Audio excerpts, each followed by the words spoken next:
So here's the unlined Copeland cardie, and you can see the seams on this one are pretty simple.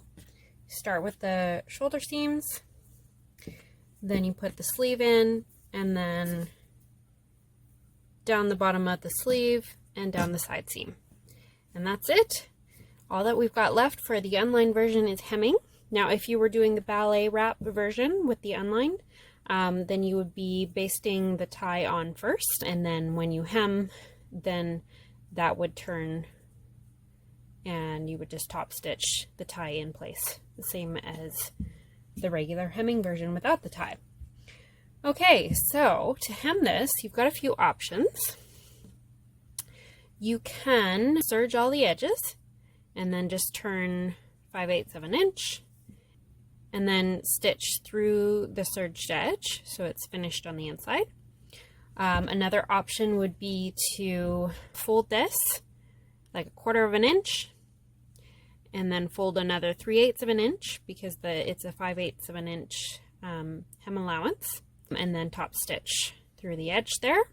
Or you can do what I'm going to do, which is use a stitch that finishes both sides at the same time. So a cover stitch machine would do this. A twin needle would do this, so it would have kind of a zigzag on the back to cover the edge, and then the double row of stitches on the front. Or you can do what I'm going to do, which is a honeycomb stitch. So that's going to have a decorative stitch on both sides, so it will cover the raw edge.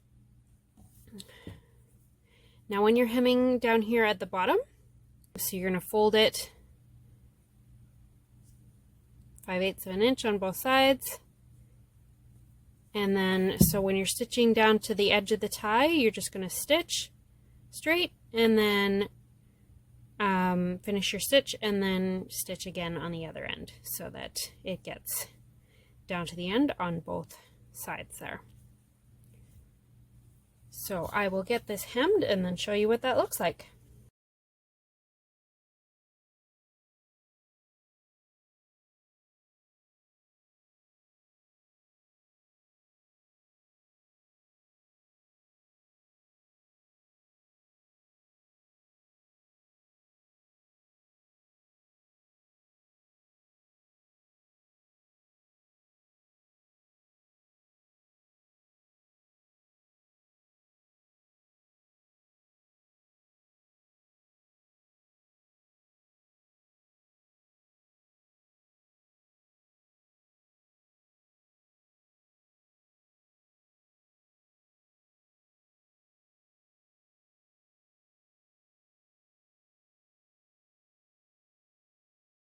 And there we have it. Just needs a good press and a sleeve hem, and it's all done.